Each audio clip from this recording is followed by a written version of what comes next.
December 1985, Manhattan, New York. It's the center of Christmas shopping, and in the pandemonium, a largely unknown Nintendo of America has placed a high-risk bet that could very well end their company.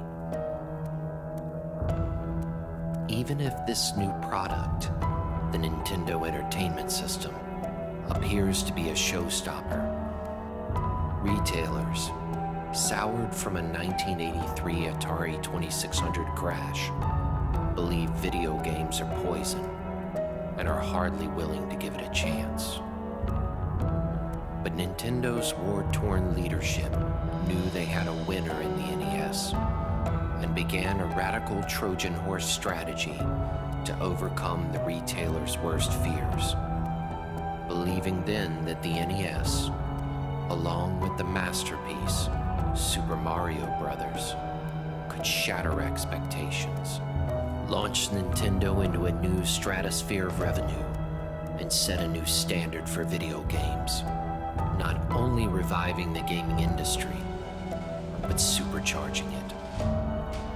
Let us visit the time when a rogue would-be champion called Nintendo fought impossible odds, and in the process, made history. This is Moreau.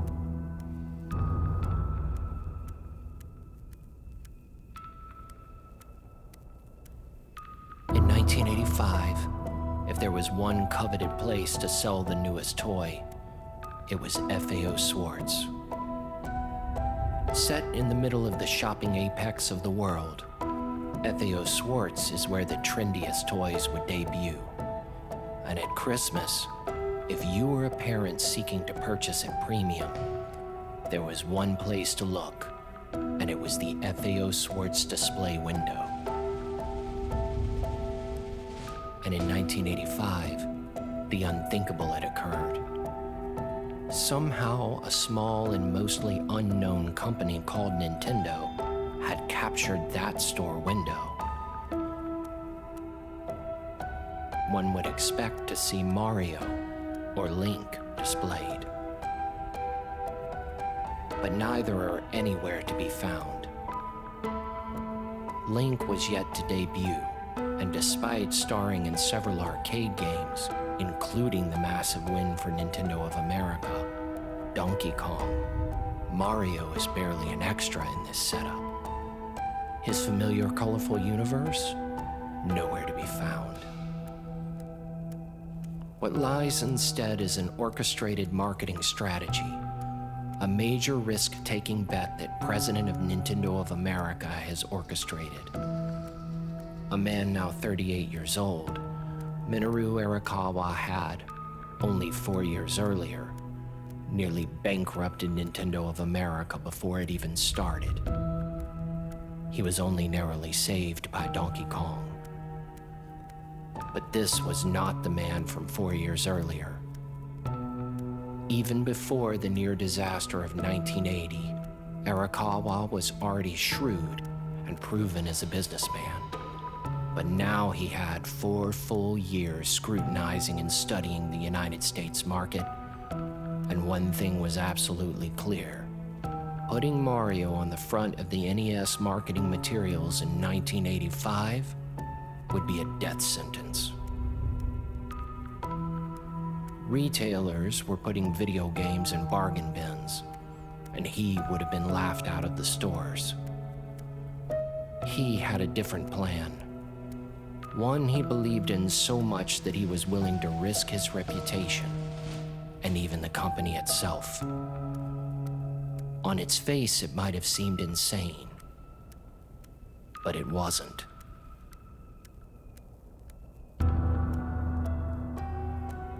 It might have seemed sensible for Arakawa to meet with retailers and show the stats on the NES to show how superior it was to the Atari 2600, or that Super Mario Bros. Was a great game.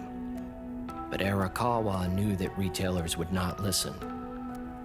They believed video games were past their prime, like the pet rock, or the hula hoop. Instead, he did something entirely different. He agreed with them. Arakawa told them he wasn't selling a video game console. He was selling a system. And that system was packed with every new major trend. But there was more. Arakawa followed with a business deal that was nearly impossible to refuse. Not only would he fund the marketing displays of the NES in their stores, but he would also buy back any entertainment system that did not sell. The offer was one retailers could accept, but Arakawa would now have to fulfill. He knew he was literally once again risking Nintendo of America on this bet. He establishes a limited test run market in New York.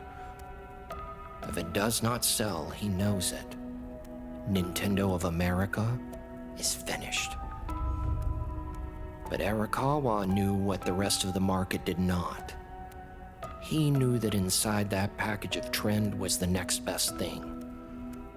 Perhaps the greatest video game ever built to date, with a detailed level of gameplay never before seen, developed by some of the greatest creators in history, with a massively successful marketing test that had occurred in Japan. Arakawa was determined. Perhaps he would flare out spectacularly, but more probably, he would succeed. Or so he thought. Either way, he decided that Super Mario Bros. Was worth the risk, and worth the risk because he knew what had been developed in Japan.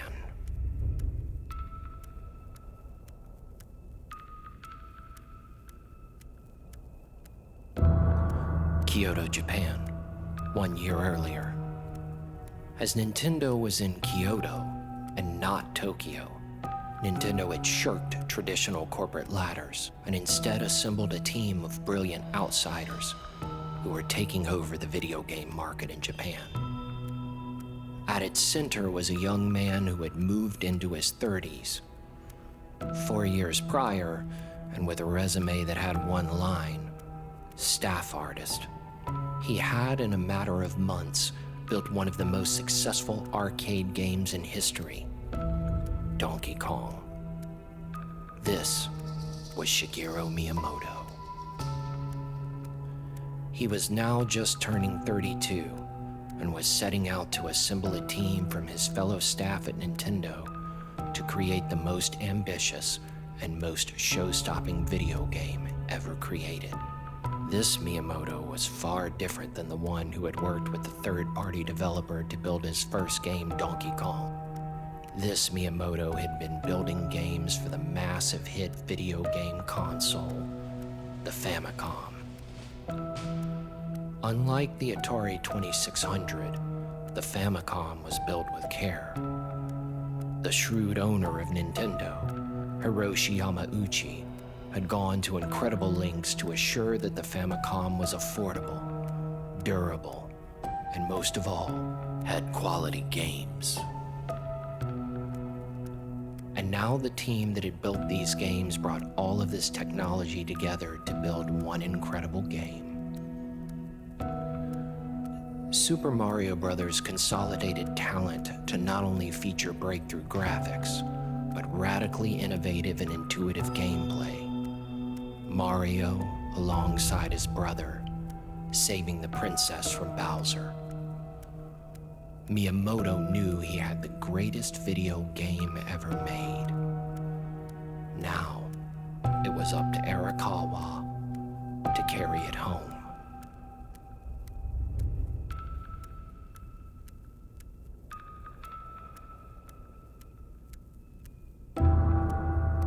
It's 1985, and Arakawa has a kind of real-world flashback, finding himself in Hackensack, New Jersey, the same place he housed the arcade game that almost sunk Nintendo of America 5 years before.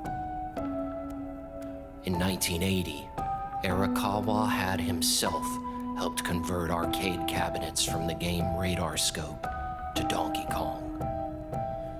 Donkey Kong was a video game featuring Mario, but this brand is erased. Instead, the premium displays they are hand-building in Hackensack feature the Nintendo Entertainment System, which looks like a VCR, is accompanied by a laser gun, and at the helm is the coolest trend, a robot, which Arakawa knows will intrigue buyers. 500 stores are stocked with 50,000 systems.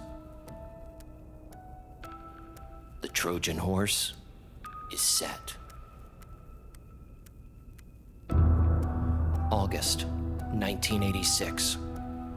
We find ourselves in a hot summer, and alongside bicycles and remote-control cars, there is a toy that every kid wants. Nintendo did not simply sell all 50,000 systems, but its popularity was gaining momentum in a way that product companies can only dream. Sales were through the roof, and a new name was coming online: Mario. That Christmas in New York, children had opened their brightly wrapped gifts with large grins, and with cheers they presented to Polaroid cameras their robot.